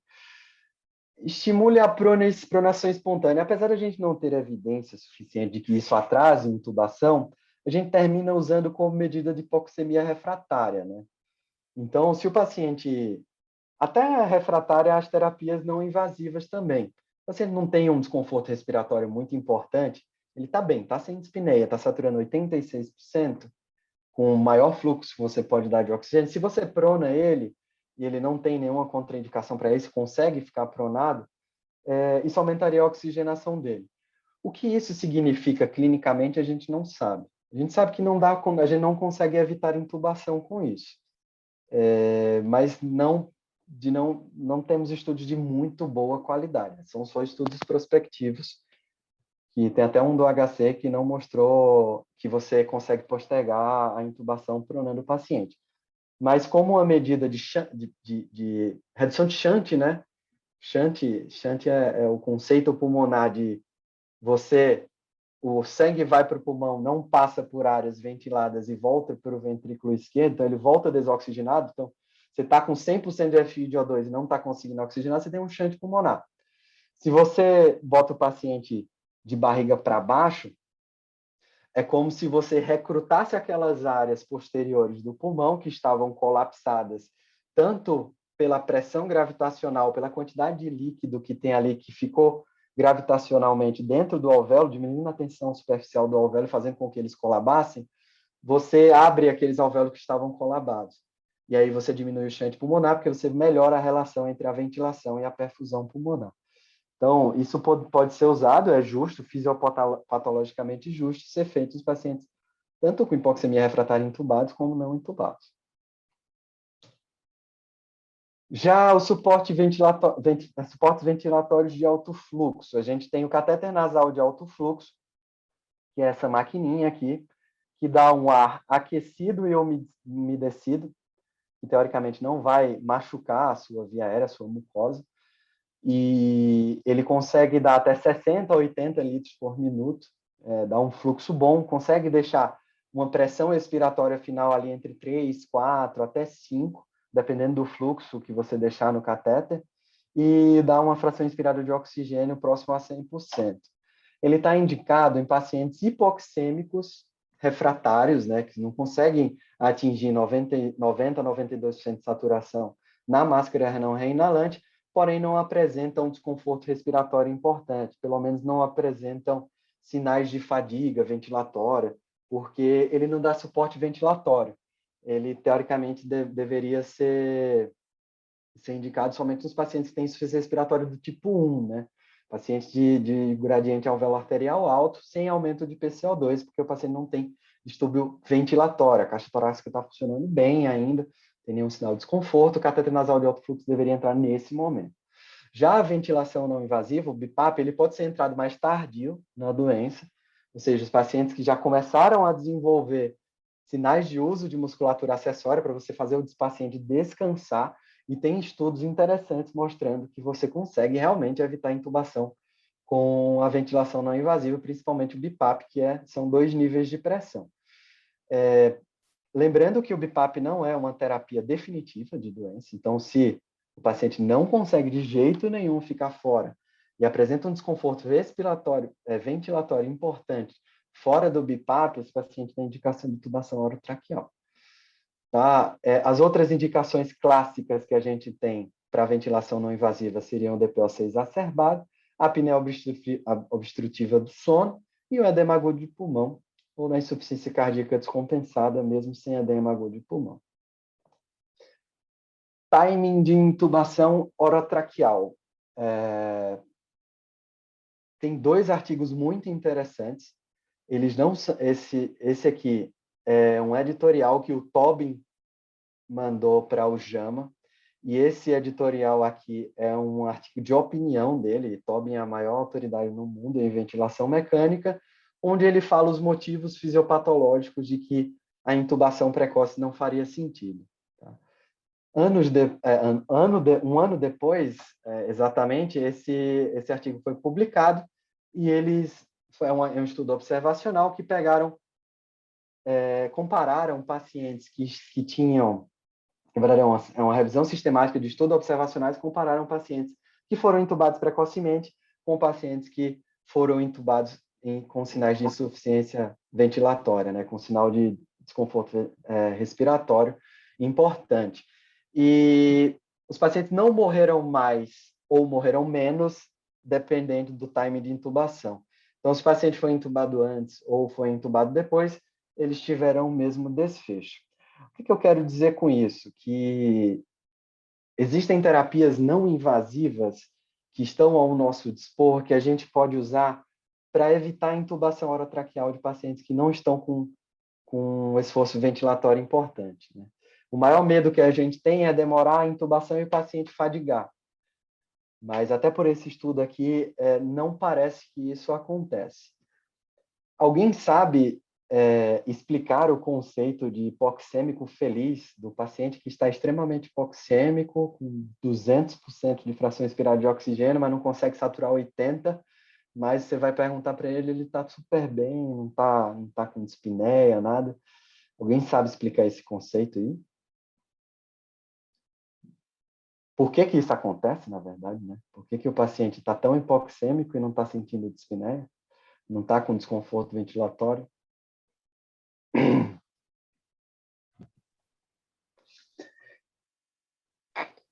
Tem alguma coisa a ver com centro de modulação respiratório cerebral?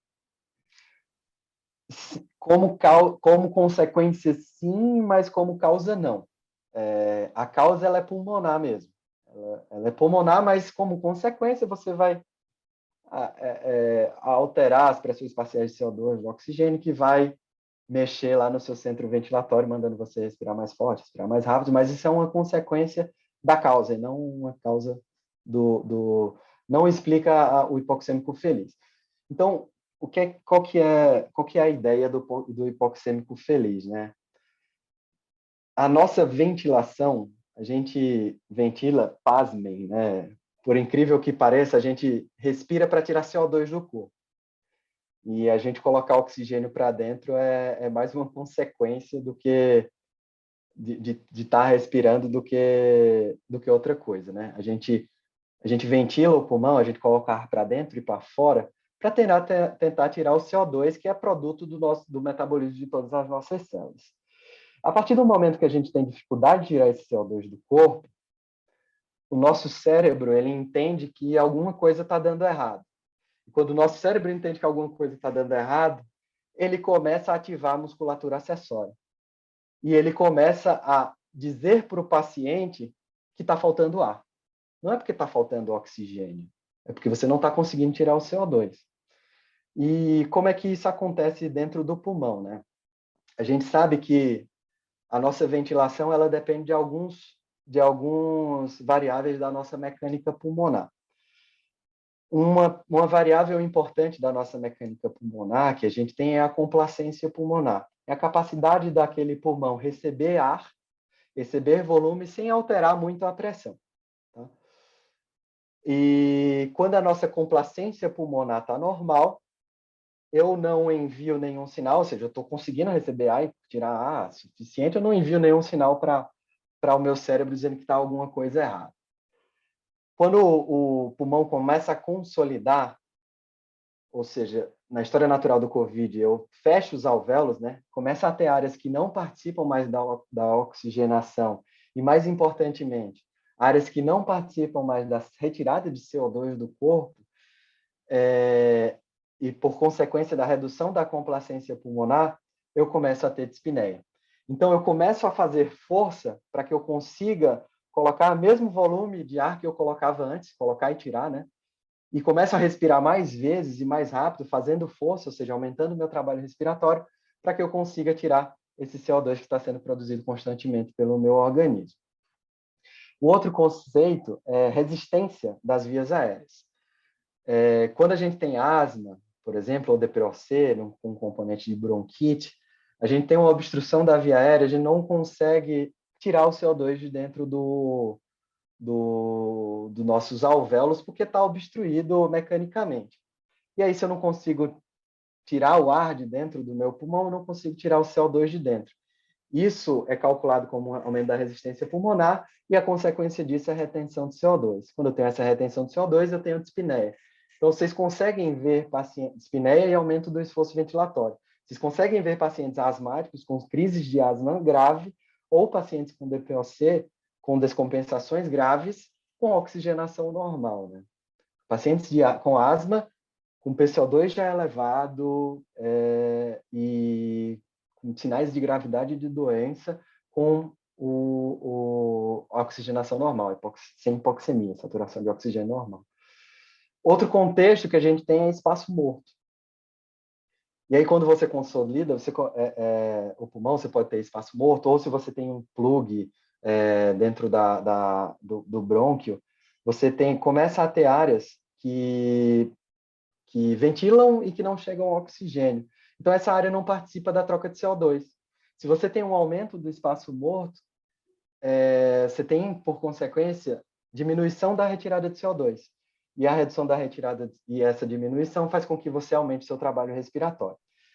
Na verdade, que perfundem, mas não recebem ar, né? Espaço morto é quando não chega a 100. Exato, é isso. Eu confundi os conceitos. É isso. Vamos lá. E aí, nesse uso da musculatura acessória, a sua demanda miocárdica, a sua demanda metabólica aumenta muito para a ventilação pulmonar. E, em algum momento, você pode entrar em fadiga ventilatória. Então, quando é que o paciente vai entrar em fadiga ventilatória? Quando ele tiver sinais de aumento do trabalho respiratório. Quando é que o paciente tem sinais de aumento do trabalho respiratório? Quando ele não consegue mais tirar CO2 do corpo. Quando é que ele não consegue mais tirar CO2 do corpo? É quando eu tenho espaço morto, quando eu tenho uma complacência pulmonar diminuída ou quando eu tenho uma resistência de vias aéreas aumentadas. Então, se você vê que o paciente está hipoxêmico, mas não está desconfortável, ele não vai fadigar por isso, então ele não tem indicação de intubação. Mas o paciente está desconfortável, não está conseguindo respirar sozinho, ele tem que usar muita musculatura ventilatória, em algum momento ele pode evoluir com fadiga muscular, porque ele está com a demanda metabólica dessa musculatura muito alta. Tá? É mais ou menos isso que vocês devem levar em consideração quando forem avaliar o timing de intubação. E quais são os sinais que mais são... Lembrando só que até 30% do débito cardíaco vai para a musculatura respiratória em situações de estresse. Então... Não consegue aumentar. Exato. Vamos lá. Bom, o que eu estava falando? Eu me esqueci. Sim, quais são os sinais clínicos de um aumento do trabalho respiratório? Tem um editorial do Tobin também que ele fala sobre fisiologia pulmonar de maneira bem bonita. E aí ele coloca lá como sinais de maior fidedignidade do aumento do trabalho respiratório, os principais são contração cíclica do esternocleidomastóide, não a contração tônica, não é você conseguir pegar e tá tonicamente contraído. O esternocleidomastóide é o esternocleidomastóide que se contrai e relaxa. Se você coloca o dedo sobre a cartilagem cricoide, você vê movimentação para cima e para baixo da cartilagem cricoide. Se você tem tiragem de fúrcula, ou seja, se a fúrcula supraesternal ela aprofunda muito durante a ventilação, durante a respiração do paciente, se o paciente tem tiragem subcostal ou se o paciente tem diaforese, uma sudorese profusa. Esses são os 5 principais sinais de aumento do trabalho respiratório. O trabalho respiratório nada mais é do que o swing, né, a alteração de pressão muito alta da pressão pleural, né, quando você faz muita força, você negativa muito a pressão da sua pleura. Isso poderia ser medido por catéter de pressão esofágica, e o aumento do volume corrente, né? Que você aumenta o volume corrente e a frequência respiratória para poder tirar CO2 naquele conceito de volume minuto que a gente já conhece. Isso acontece tanto no paciente extubado como não entubado. Beleza? Então, foco nas terapias não invasivas. Quais exames solicitar? E aí fica a critério de vocês, do hospital. Para decidir internação, não tenho nenhum exame que consiga me ajudar nisso, né? Só como os fatores prognósticos, que a gente já falou. As medicações para prescrever com boa evidência, a gente tem dexametasona ou enoxaparina. E a conduta inicial, nesse caso, seria internação em leito monitorizado, inicialmente com catéter nasal de oxigênio. Só dando uma passada sobre síndrome de tempestade de citocina, não sei se vocês já viram, aqueles pacientes que estão com Covid pioram catastroficamente, muito possivelmente eles estavam num contexto de uma tempestade de citocinas. Isso acontece porque, né, é um desbalanço entre a nossa imunidade inata e a nossa imunidade adaptativa. A nossa imunidade adaptativa ela demora mais a responder pelo antígeno. E, teoricamente, ela deveria regular a nossa imunidade inata. Pelo fato dessa demora de resposta, a nossa imunidade inata ela fica muito ativada e libera muitas interleucinas.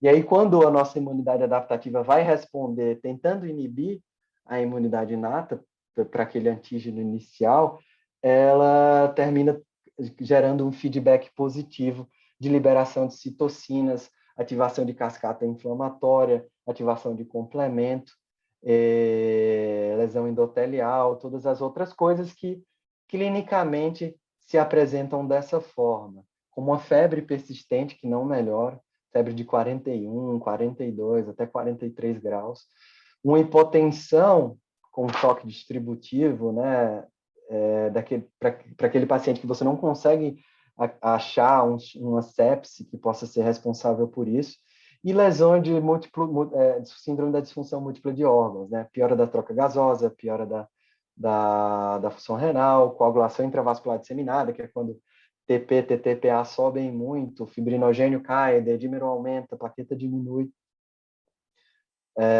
Lesão miocárdica, que você não consegue dar outro diagnóstico para isso. Por exemplo, se você tem nesse status procoagulante dos pacientes críticos, os pacientes podem infartar, por exemplo.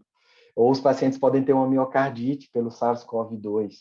Ou eles podem ter uma pericardite com tamponamento cardíaco. Quando você não consegue associar essas outras doenças, essa lesão miocárdica que o paciente desenvolveu, ela pode ficar na conta da síndrome da tempestade inflamatória, e como consequência você pode ter até síndromes de Takotsubo, né? O paciente pode desenvolver pela tempestade de catecolaminas que se desenvolve a partir daí. E lesão hepática também. Então, todos os órgãos podem ficar disfuncionantes. Como é que eu faço a triagem desses pacientes? Se você pode pedir o PCR para todo mundo, né? Se você tem um paciente com piora clínica, lógico, né? Não vai pedir para quem está melhorando. Se o PCR está acima de 50, você pode pedir outros marcadores de tempestade de citocina. E aí você precisa ter 2 dos seguintes para ter uma triagem positiva para a síndrome da tempestade inflamatória, que seria a ferritina maior do que 500, o DHL maior do que 300 e o dedímero maior do que 1000. Tenho certeza que vocês já viram muitos pacientes com esses exames laboratoriais. Os achados clínicos, né, eu comentei no slide passado, mas é aquela necessidade crescente de oxigênio suplementar, você intuba e não consegue oxigenar o paciente bem, ele fica hipoxêmico refratário, prone, ele não melhora. Acúmulo de disfunções orgânicas, né, na primeira que a gente vê é realmente a disfunção renal e a disfunção miocárdica inexplicada por outros motivos. Os marcadores laboratoriais, além daqueles que eu falei, é uma leucocitose brutal, 20, 30, 40 mil leucócitos, reações leucemóides mesmo, linfopenias severas, transaminases estouradas e DHL muito elevado. E aí, naquele contexto da atividade da cascata inflamatória, você pode desenvolver uma coagulação intravascular disseminada, né?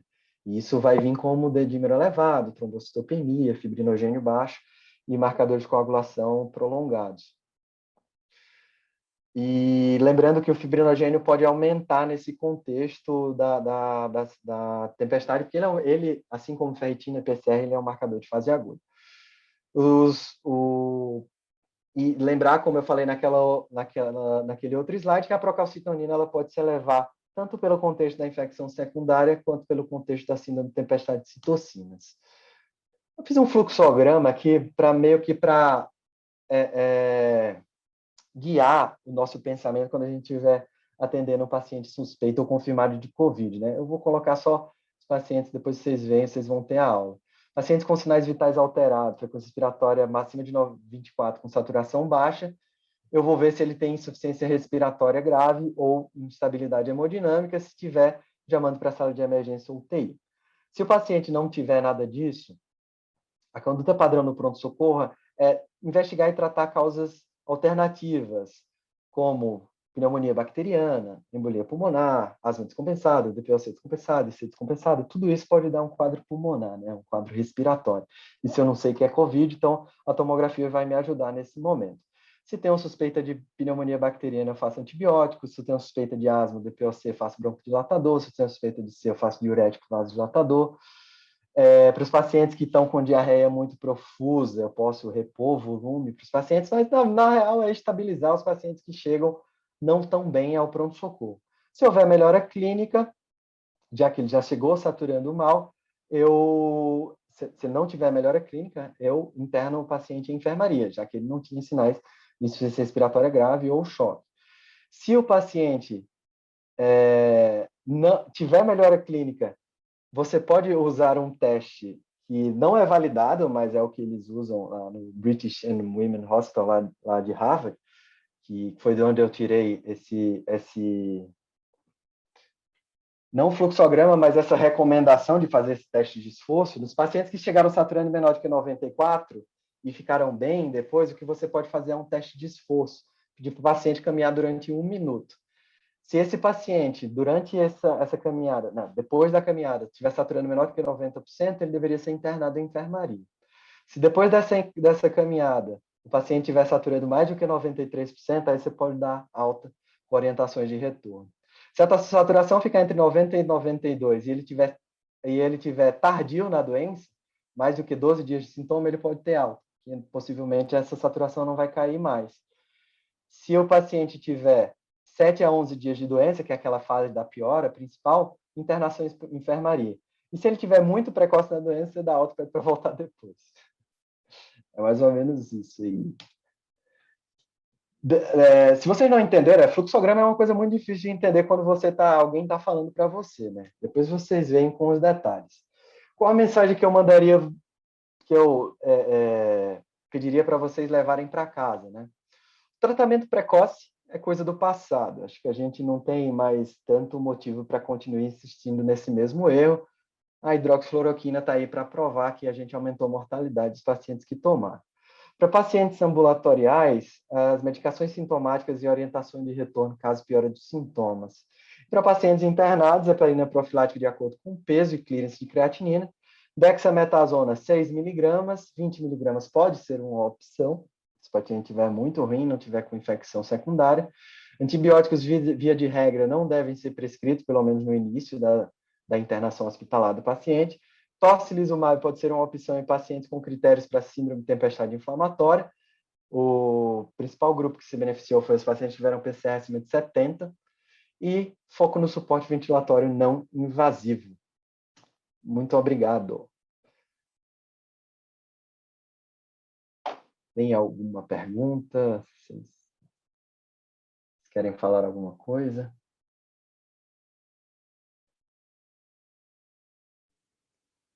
Vamos, pessoal, pode perguntar à vontade.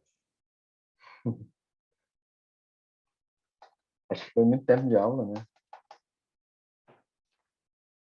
Sim, Obrigado. Eu quero falar sim, doutor. Pode falar. Bom, eu sou enfermeira, né?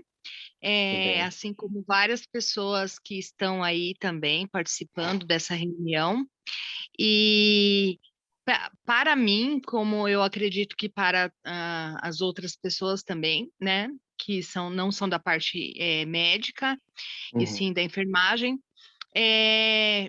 foi muito importante, sabe, essas informações, porque assim a gente começa a ter uma noção, aliás, de resultados laboratoriais onde a gente possa intervir de alguma forma, fazendo com que esse paciente ele possa ser atendido o mais brevemente possível. Foram muitas informações que a enfermagem ela é importante no cuidado, Sim. mas na parte clínica acaba que ficando um Uhum. pouco falta um pouco, na verdade, né? Por Sim. falta de entendimento, de interpretação de resultado de exames, certo? Uhum. Então, assim, eu quero agradecer muito pela iniciativa, tem sido de grande valia para mim, como acredito que para todos os outros, né? E entre vocês também, eu vejo que vocês tiram dúvidas um do outro, né? Acrescenta também. Então, é isso aí, eu agradeço muito, tá? E procuro estar sempre participando dessas reuniões, que tem sido de grande valia, está acrescentando muito nos meus conhecimentos, tá? Muito obrigada a todos. Muito obrigado, Verônica. Eu fico muito feliz por conseguir ajudar. Agradeço a oportunidade, né? E vamos que vamos tentar melhorar a saúde do Brasil aí. Ô, Patrick. Fala, mano. Patrick, tipo assim, né, meio que uma pergunta, mas é só meio que uma confirmação do que você passou em relação ao teste que o pessoal de Harvard colocou, né? No caso, o paciente chega para mim referindo um quadro de desconforto respiratório, avalio ele no meu consultório ali no setor de porta, verifico que ele está mantendo aí uma saturação de 94%, né? Sim. Apesar da manutenção da queixa. Passo alguns sintomáticos, vou reavaliar ele. Então, para que eu tenha certeza de mandar esse paciente para casa, que não tenha nenhum tipo de complicação, eu preciso fazer esse walking test aí que você falou, esse caminhar de 1 minuto e reavaliar. Pode falar. É uma recomendação. Nesse teste não é validado, né? Quando você coloca o paciente para fazer um esforço, teoricamente, se ele tiver para ficar hipoxêmico, ele vai ficar naquela hora, tá? E é só um teste para que você consiga sensibilizar a sua oximetria. Sensibilizar, tipo, você coloca o paciente para se esforçar, porque se ele não saturar agora, ele não vai saturar de jeito nenhum. Se ele não saturar caminhando durante 1 minuto, ele não vai saturar de jeito nenhum. O que você tem que levar em consideração aí é a queixa do paciente, porque se o paciente tem dispneia, e a gente sabe que no começo do COVID, a gente não tem perda de resistência, aumento da resistência pulmonar, perda de complacência, aumento de espaço morto, a gente não tem muito motivo para o paciente ficar dispneico. Se o paciente fica dispneico, nesse caso, eu devo procurar diagnóstico diferencial. E aí a ansiedade, ela entra como diagnóstico diferencial importante. Mas também como insuficiência cardíaca congestiva, DPOC exacerbado, asma, eles também podem entrar nesse contexto aí como a causa da dispneia do paciente não sendo só o COVID em si, sabe? Se o paciente faz essa caminhada e está saturando maior do que 92%, realmente ele não vai desaturar nem tão cedo. Entendi, mestre. Valeu. Valeu.